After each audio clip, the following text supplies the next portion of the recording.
So hey, what's up mga ka-rides? Good morning, good morning. Another day, another vlog na naman tayo mga ka-ride. So for today's video, ipapakita ko sa inyo po ang daanan papuntang Bayog. Nandito po ako sa Sampuli. Ruta ko ngayon papuntang Bayog at saka papuntang Buog. Stay tuned kayo mga ka-ride sa video ko para makita ng view ng madadaanan natin papuntang Bayog at saka Buog. So ang Bayog mga ka-rides, isang liblog na lugar kung saan sakop siya sa Pagadian City. Gilsor na po siya. Pupunta kayo dito, so talagang sasadyain nyo pupuntahan nyo yung Bayog. Hindi niya madaanan sa daan kayo sa highway. So sasadyain talaga ninyo. Pwede kayo dumaan sa likod galing kayo sa Pagadian. Kung dito naman sa galing kayo sa Zamboanga, pwede kayong shortcut papuntang Pagadian City. Dito kayo dumaan sa Imelda. Kung gusto niyo shortcut kasi ito daanan papuntang Pagadian. So stay tuned mga ka-rides. So let's go. Bago pa lang to, asfalto, maganda-ganda. So andito na tayo mga ka-rides sa poblasyon ng Bayog. Naku, di nila alam.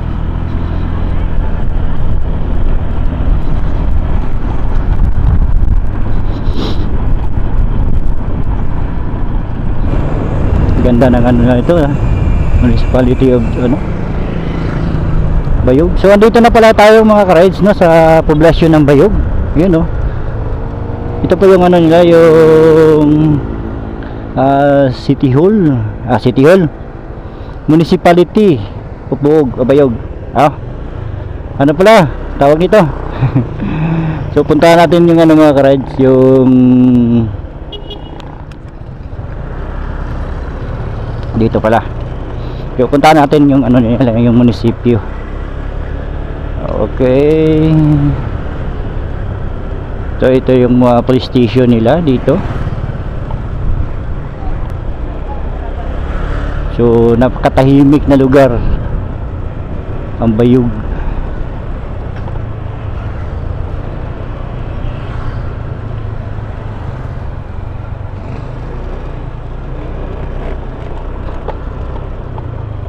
So yan po yung natin, yung Municipality of Bayog, Zamboanga, Sibugay. Yan po mga ka-rides. So siguro may sila, may event sila kasi may stage diba? Yung park nila dito, ang ganda din yung park nila dito. Yun So let's go mga ka-rides.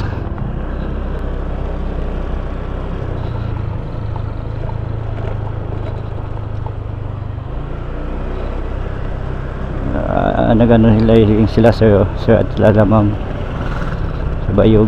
Yan wala si sir. Yun po yung mga mababait na mga pulis sa Bayog.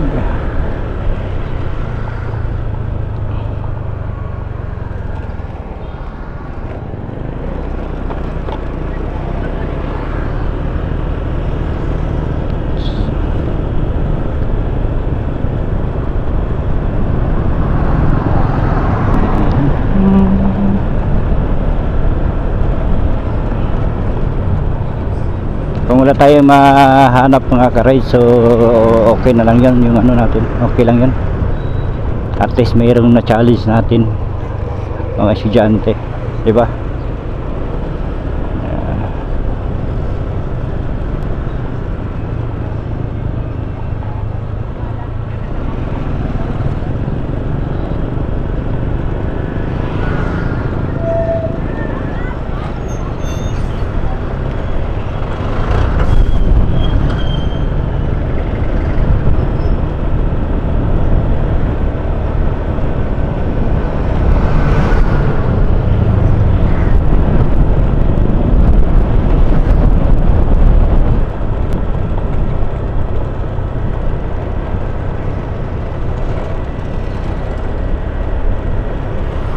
So may isang ipapakita ko sa inyo mga ka-rides, yung malaki na ano din. Nagsanga kasi sila to eh. Yung sinasabi kong malaking sap na kanina, dito yung ano makikita ninyo. Kumbaga ano eh naghiwalay sila eh na dun sa taas eh. Dito malaki din to eh. Dito nila kinukuha yung mga sand and gravel mga ka-rides. So ayan o. Ayan. Yun. Ayan si ate may ano. Dito yun o. Ayan. Naghihiwalay sila doon sa bundok. Tapos pagdating doon sa lugar ng Imelda, doon sila nag-aabot. Kaya pag mag-ulan talagang lalaki yung ano, lalaki yung tubig doon. Ate oh. Te, daga na ka nakuha. Pang ulam ni ate. So let's go mga rides. Itong lugar na to, itong daanan na to papuntang buog na to mga rides.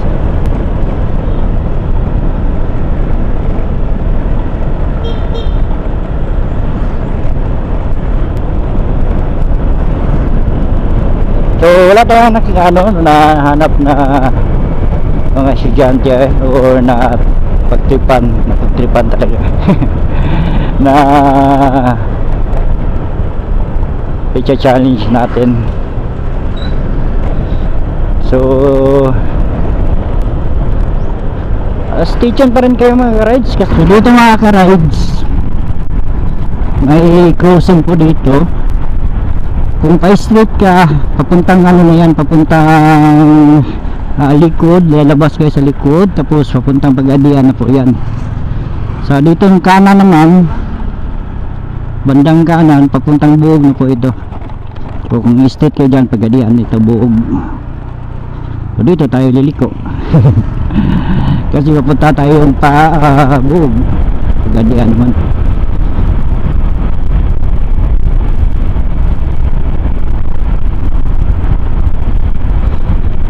So dati dito mga ka-rides, grabe yung kalsada dito, napaka hirap daanan ng motor. Ang nakakadaan dito na motor yung mga tataas lang, kagaya ng mga CRF.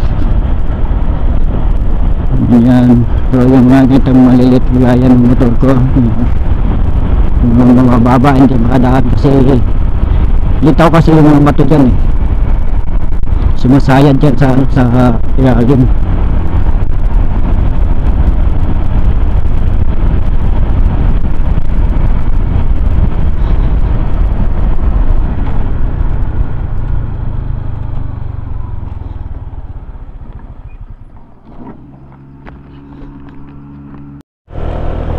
So andito na tayo mga ka-ride sa Tampilisan.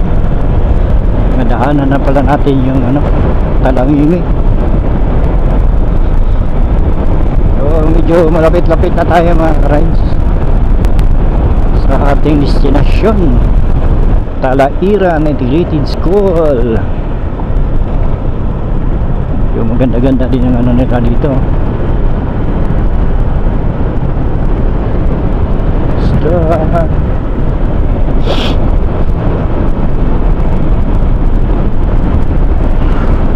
Dito na tayo mga ka-ride sa ano, sa Labrador.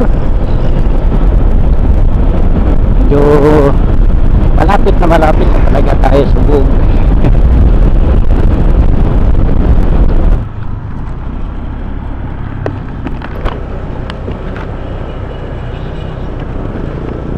Yan na mga ka-rides, touchdown na po tayo sa buog. Nandito na po tayo sa buog.